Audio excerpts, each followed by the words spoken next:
On peut penser le monde avec la tête, mais on peut aussi penser le monde avec le corps, avec la sensation. C'est ce qu'on fait aujourd'hui en passant à nouveau par le chant. Je vous demande d'accueillir Darina Al-Joundi. Bonjour Darina. Ici, comme tu veux. Là ou là? Ça, c'est toi qui choisis. À toi de décider. Darina va nous proposer un autre chant, immersif lui aussi, entre paradis et enfer. On n'est pas si loin de la Bible. C'est le chant de Ferdaous. L'autrice s'appelle Nawal El Saadawi. Elle est médecin psychiatre, grande voix égyptienne du combat contre l'oppression des femmes. Elle est morte en 2021. Son roman s'appelle Ferdaous, une voix en enfer, interprétée par la comédienne, autrice et réalisatrice Darina Al-Joundi. Darina, vous avez connu Nawal El Saadawi, si vous pouvez nous en dire quelques mots. Bonjour tous, à toutes et tous. En fait, j'ai eu l'honneur de rencontrer Nawal Saadawi au cours de mon travail, de mes voyages, de tout ce que j'ai essayé de faire toute ma vie dans ma région, qui est le Moyen-Orient. Je suis d'origine libanaise. Et Nawal, c'est une femme qui nous a toutes et tous donné envie de se battre avec elle, comme elle. C'est une femme qui a payé le prix très cher de ses combats. Elle s'est battue contre l'excision, elle s'est battue pour la liberté, pour l'égalité des femmes, la liberté de tous. Elle a été emprisonnée plusieurs fois, mais c'est une femme qui n'a pas arrêté de se battre jusqu'au dernier souffle. C'est une vraie leçon de vie et un exemple. Vraiment, c'était un honneur de l'avoir connue, de l'avoir côtoyée, d'avoir vu de près son travail et sa personne. Merci Darina. Alors Ferdaous, une voix en enfer. Ferdaous, c'est le nom du personnage principal qui signifie paradis en arabe. Et c'est surtout le nom d'une femme emprisonnée au Caire, une femme qui a vraiment existé et que l'autrice Nawal El-Saadawi a rencontrée quelques jours avant son exécution. Je vous laisse entendre ce très beau texte. Merci. Merci. À la prison des ponts. Je parlerai d'une femme réelle. Une femme en chair et en os. Je l'ai rencontrée il y a de cela quelques années à la prison des Ponts. Je me rendais là alors pour étudier la personnalité des détenus accusés de délits divers. Celle-là, le médecin de la prison m'avait prévenu, était condamnée à la peine capitale pour avoir tué un homme. Elle ne ressemblait pas aux autres criminels de cette prison. Une personne totalement différente. De cette trempe, je n'en verrai ni en prison ni ailleurs. Elle refusait jusque-là toute visite. Elle ne parlait à personne. Elle mangeait à peine, ne s'endormait qu'à l'aube. La surveillante la trouvait souvent assise, l'air absente, le regard dans le vide de longues heures durant. Un jour, elle demanda de quoi écrire et elle resta longtemps penchée sur sa feuille. Avait-elle écrit à quelqu'un?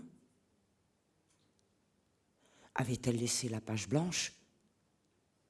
La surveillante n'en sait rien. Pourrais-je la voir? Demandai-je au médecin. Je vais lui en parler, me dit-il. Tentez de la convaincre de passer un moment avec vous. Peut-être acceptera-t-elle en apprenant votre qualité de psychiatre. Je lui soulignerai que vous n'enquêtez pas pour le juge d'instruction. Jusque-là, elle n'a répondu à aucune question. Elle a même refusé de signer son recours en grâce. Qui l'a rédigé pour elle? Moi, répondit-il. Je sens qu'elle n'est pas une criminelle.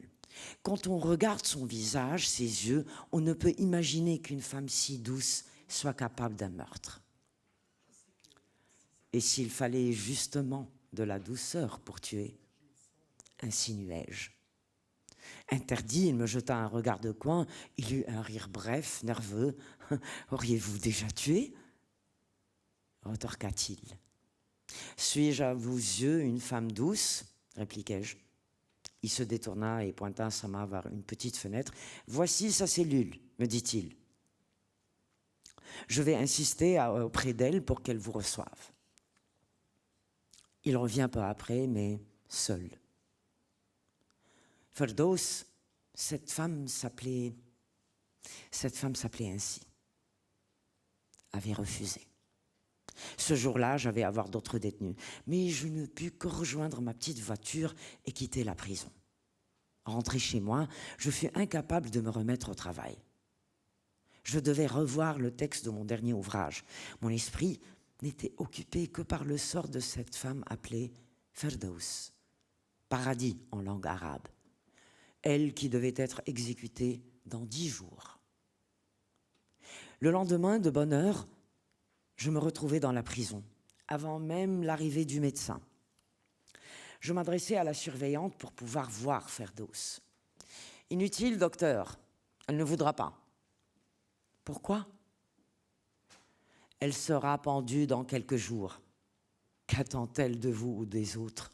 Laissez-la tranquille, s'écria-t-elle. Le ton de la surveillante était celui de la colère.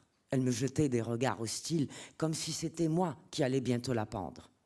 « Je n'ai rien à voir avec les responsables, protestai-je. Ceux de la prison comme ceux du dehors. C'est ce qu'ils disent tous. » Sa colère persistait. « Pourquoi vous emportez-vous ? » demandai-je. « Est-ce parce que vous la jugez innocente ?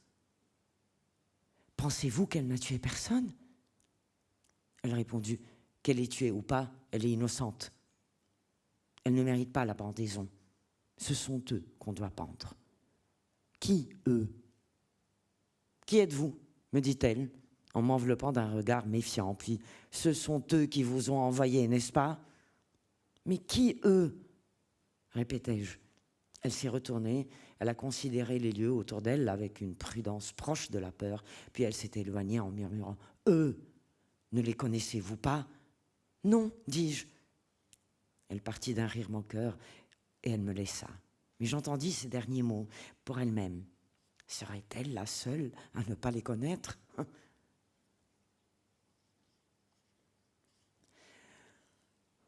Le mariage est la deuxième évasion. Je ne sais comment j'ai supporté la vie chez mon oncle et chez sa femme. Je ne sais comment on m'a mariée au Cheikh Mahmoud. Quoi qu'il en soit, tout était moins effrayant que ces 2 yeux dont le souvenir faisait courir sur mon corps un frisson glacé. Je ne savais plus quelle était leur couleur. Était-elle noire ou vert ? Je ne savais plus quelle était leur forme. Était-il étroit ou large ? Il ne m'était même plus possible de les distinguer des yeux des autres. À chaque fois que je sortais dans la rue, de jour ou de nuit, je sentais comme si autour de moi la terre allait s'ouvrir brusquement et qu'apparaîtraient devant moi ces 2 yeux-là. J'ai quitté la maison de mon oncle pour celle du Cheikh Mahmoud. J'ai obtenu un lit confortable à la place du canapé en bois. Mais sur ce lit,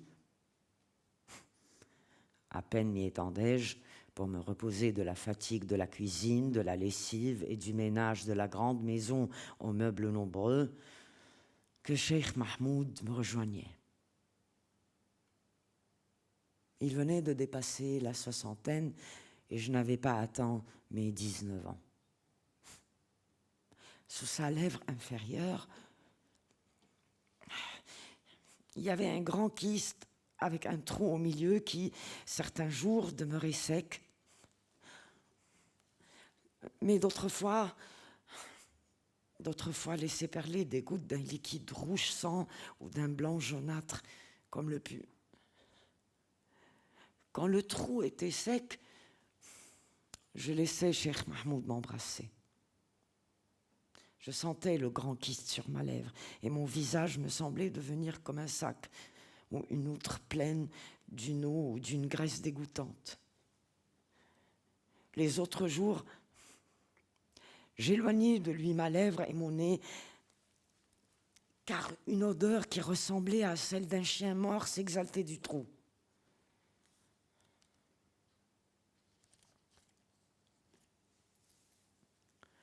Prostituée indépendante. Combien d'années de ma vie se sont écoulées avant que je me dispose de moi-même et de mon corps? Combien de ma vie s'est passé avant que je n'arrache mon être et mon corps de la poigne des autres? Que je puisse choisir ce que je mange, choisir le lieu où j'habite, que je puisse repousser l'homme qui me déplaît et préférer l'homme sain moralement et physiquement. Un quart de siècle de ma vie s'est écoulé. J'avais donc 25 ans quand je pus avoir un logement propre, donnant sur rue, quand je pus avoir quelqu'un pour me cuisiner les mets de mon goût, quelqu'un pour m'organiser mes rendez-vous professionnels aux horaires que je précisais et aux conditions que je dictais. J'ai disposé alors d'un compte en banque qui ne cessait d'augmenter.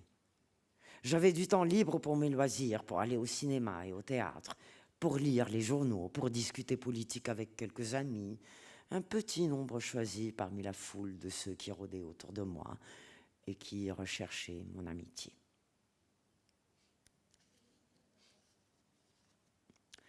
Une seule liberté, la prostitution. J'ai fini par extraire la dernière goutte de vertu restée dans mes veines et je m'en suis rendu compte. Enfin, mon esprit a pris conscience de la vérité. La vérité était que je préférais être une prostituée plutôt qu'une femme vertueuse mais dupe. Toutes les femmes sont dupes. Les hommes t'infligent la trahison, puis ils te punissent parce que tu es trahi. Les hommes te forcent à descendre aux abîmes, puis ils te punissent parce que tu te retrouves au fond des abîmes. Les hommes te contraignent au mariage, puis ils te punissent par des coups, des insultes et la corvée quotidienne. Les femmes les moins trahies sont les prostituées.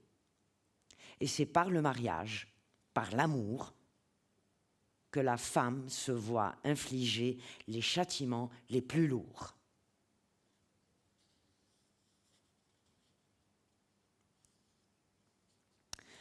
Ainsi ai-je pris conscience un jour de ma haine pour les hommes. La crainte m'a fait garder ce secret de longues années. J'ai surtout haï l'homme qui essayait de me faire de la morale et qui disait qu'il voulait me sauver. Je le haïssais parce qu'il se croyait meilleur que moi, parce qu'il s'imaginait capable de ce sauvetage de ma personne. Il croyait me sauver uniquement parce qu'il endossait alors le rôle du héros sauveteur, mission qu'il n'avait pu accomplir ailleurs. Il n'assumait son rôle que dans la grandeur. Il ressentait sa propre grandeur quand il me soulignait mon abaissement. Comme s'il me disait: je suis noble et considéré, j'essaye de te sauver, toi, femme déchue. Moi, je refusais leur héroïsme et leur noblesse. Personne parmi eux ne m'avait sauvé quand j'étais une épouse battue et piétinée. Personne ne m'a sauvé quand l'amour m'a déchiré et a failli m'anéantir. Si la vie de la femme, dans tous les cas, est mauvaise, celle de la prostituée l'est moins. Je me suis sentie satisfaite d'avoir choisi cette vie. C'était parce que je refusais leur héroïsme, leur noblesse à vouloir me sauver, que je persévérais dans ma vie de prostituée. J'étais sûre d'être celle qui avait choisi sa vie. J'étais sûre de savourer la liberté de choisir la solution la moins mauvaise.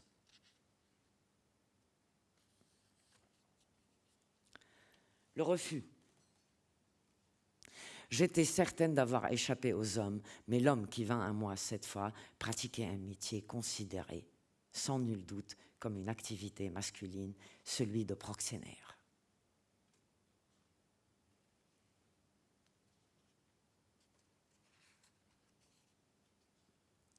Toutes les femmes doivent se prostituer d'une manière ou d'une autre. Comme je suis intelligente et consciente, je préfère être une prostituée libre plutôt qu'une prostituée esclave. Je préfère à chaque fois que je donne mon corps, le donner pour un prix élevé et pouvoir, avec ma fortune, engager autant de serviteurs que je désire pour laver mes vêtements, cirer mes chaussures, payer l'avocat qui défendra ma réputation, le médecin qui me fera avorter, le journaliste qui publiera ma photo et donnera de mes nouvelles.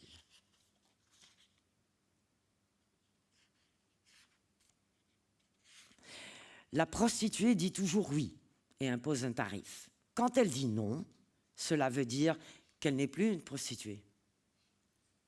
Comme je n'étais pas vraiment une prostituée, je disais non quelquefois. Or, ce mot de non a fait que mon tarif a augmenté de jour en jour. Mais l'homme ne supporte pas que la femme le refuse, car son moi intérieur le refuse déjà. Et personne ne peut supporter deux refus en même temps. Pour cette raison, quand je disais non, l'homme insistait. Quand j'augmentais le prix, l'homme insistait. Non, non, non. Il ne supporte absolument pas qu'une femme les rejette. Je deviens une prostituée au sommet de la réussite. J'imposais le tarif le plus élevé. Les hommes les plus importants rivalisaient pour m'avoir. Un jour, un homme politique venu d'un autre pays et qui entendit parler de moi me demanda, après m'avoir vu. Je refusais. Je savais que ces dirigeants politiques n'affichent jamais leur défaite devant les autres, parce qu'ils subissent une continuelle défaite intérieure. Or, l'être humain ne peut assumer deux défaites en même temps. C'est là la cause de leur montée perpétuelle aux assises du pouvoir. La tyrannie qu'ils exercent et entretiennent sur les autres leur donne une sensation de victoire. Celle-ci, refusée par leur moi intérieur, est bien acceptée par les autres, et c'est le plus important. Mon refus a aiguisé l'insistance de cet homme célèbre à vouloir m'obtenir. Chaque jour, un policier venait à moi de sa part et je lui disais non. Chaque fois, le policier utilisait une forme nouvelle avec moi. Un jour, il m'offrait de l'argent. Une autre fois, il me menaçait de me jeter en prison. Un autre jour, il prétendit que mon refus d'un tel homme politique allait être considéré comme une atteinte à sa haute valeur, que cela allait nuire aux relations entre nos deux pays. Donc, mon patriotisme nécessitait que j'aille chez lui. Je répondais au policier, je n'avais rien à voir avec le patriotisme, que cette valeur ne m'avait rien donné, qu'elle m'avait au contraire tout pris jusqu'à mon honneur et ma dignité. Le plus étrange est que ce policier, à entendre mes paroles, subit un véritable choc. Comment était-ce possible de vivre sans le sentiment patriotique ? J'ai ri de ce distinguo et du dédoublement de leur personnalité. Ils prennent une prostituée pour un homme. Ils sont, eux, des entremetteurs. Et malgré cela, ils parlent du respect des principes patriotiques et moraux. Ainsi, le policier, je le compris, ne fait que recevoir des ordres et les exécuter. Chaque ordre qu'il reçoit lui devint un devoir sacré vis-à-vis de la patrie. Me conduire en prison ou m'emmener dans le lit d'un homme important, les deux ordres étaient pareils. Dans chaque cas, il accomplit son devoir sacré de patriote. C'est au nom de ce devoir patriotique que la prostituée obtient la médaille de vertu et que de la même façon, les actes meurtriers sont transformés en actes héroïques. J'opposais mon refus d'aller chez n'importe lequel d'entre eux, car mon corps est mon bien à moi, puisque la terre de la patrie est leur bien à eux. Une fois, ils m'envoyèrent en prison pour avoir refusé l'un d'entre eux. J'ai engagé un grand avocat que j'ai payé cher. J'ai été libérée après que la justice ait déclaré que j'étais une femme honnête. Je l'ai compris. L'honneur nécessite toujours beaucoup d'argent. Obtenir beaucoup d'argent entraîne la perte de l'honneur. Retrouver son honneur demande de l'argent. Ainsi, continuellement, le cercle vicieux se referme. Je n'ai pas senti un seul moment que je n'étais pas une femme honnête. Je savais désormais que mon métier est une invention des hommes, eux les tyrans de ce monde-ci et de l'au-delà. Je savais que ce sont les hommes qui obligent les femmes à vendre leur corps pour de l'argent et que les femmes reviennent le moins cher, sont les épouses.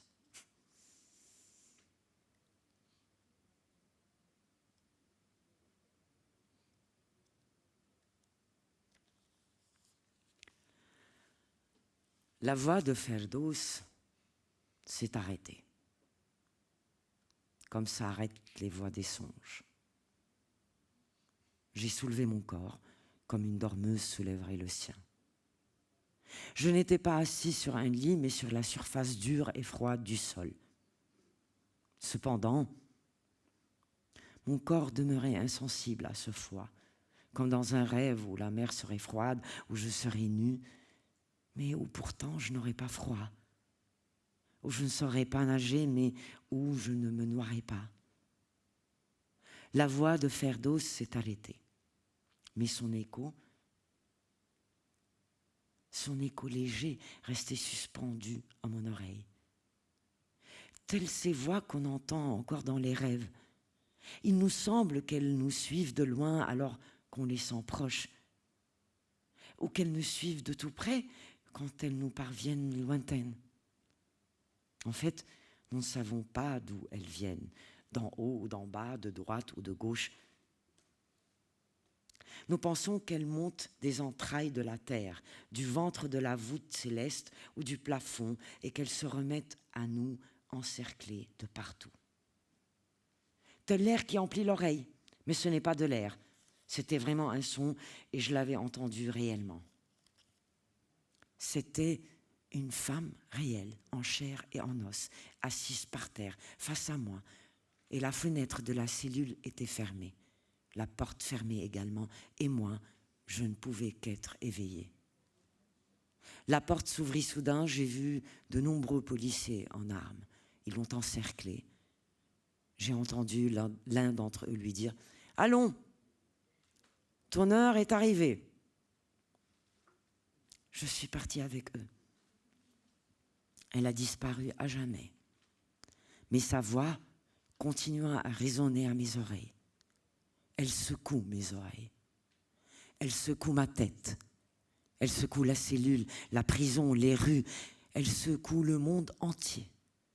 Elle fait peur au monde tout entier, peur par la foi qui l'anime, par sa révélation de la vérité sauvage et simple, d'une simplicité mortelle, telle la simplicité de l'enfant qui ne sait pas encore mentir. À présent, le monde entier ment et c'est Ferdows qui seul a payé le prix. Je suis montée dans ma voiture, tête baissée. J'avais honte de moi, de ma vie, de mes détours et de ma peur. J'ai vu les gens se précipiter vers la comédie, vers l'hypocrisie du monde. J'ai vu au kiosque des journaux afficher des titres trompeurs. La bannière du faux se dressait partout. J'ai démarré en trombe comme si j'allais écraser ce monde. Puis j'ai arrêté subitement la voiture avant qu'elle ne dérapât. J'ai pris conscience que Ferdows était plus courageuse que moi. Merci. Merci.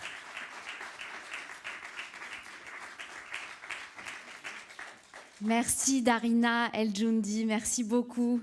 Merci pour vous, merci pour votre présence. Ferdows, Une voix en enfer, lu par Darina El-Joundi, est paru en 2024 dans la collection La Bibliothèque des voix des éditions des femmes Antoinette Fouque.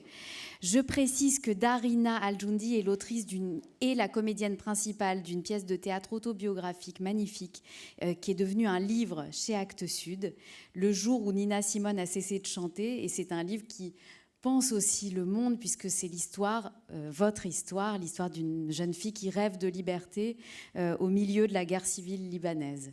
Merci Darina. Merci beaucoup.